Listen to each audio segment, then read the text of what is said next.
এক ভাই সালাম দিয়েছেন, ওয়ালাইকুম আসসালাম রহমতুল্লাহ।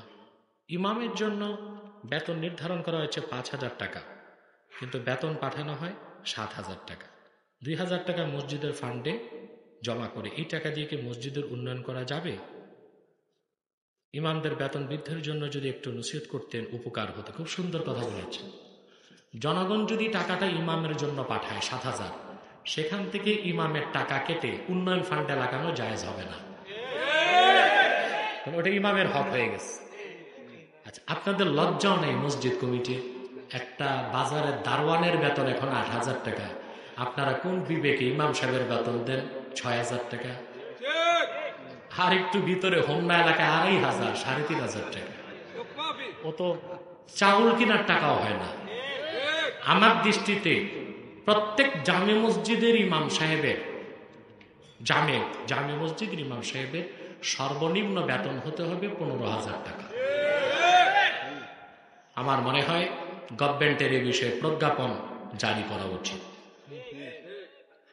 কথা বুঝলেন নাই? কিংবা গভর্নমেন্ট একটা পারে বেতন যাই দিক জনগণ, সেনাবাহিনীর মতো রেশন করে দিবে ইমাম সাহেবদের। বুঝলেন নাই? তাহলে একটা সুবিধা হয়। প্রিয় সাহেব,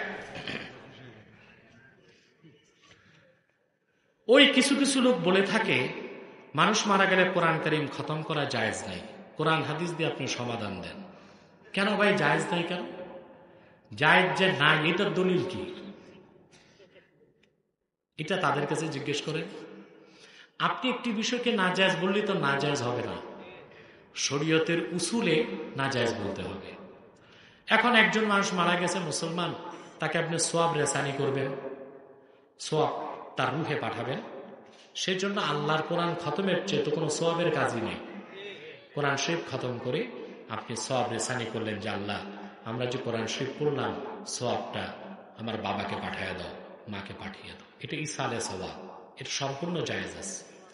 ফতোয়া স্বামী প্রথম খণ্ডের শেষে ইবনে আবিদিন স্বামী এই ব্যাপারে অনেক কথা লিখেছেন।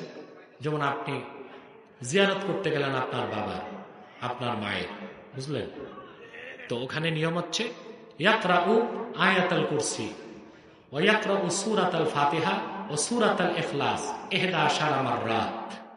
একবার সূরা ফাতিহা পড়বে, তারপরে 11 বার সূরা ইখলাস পড়বে, আয়াতুল কুরসি পড়বে, তারপর আল্লাহর কাছে বলবে আল্লাহুম্মা আউসিল মা ক্বারানা লি হাযাল মাইয়িত, আল্লাহ যা পড়লাম সওয়াবটা আমার মৃত বাবাকে পৌঁছায় দাও। এটা সওয়াবের কাজ, জায়েজ কাজ, কোনো সমস্যা নেই।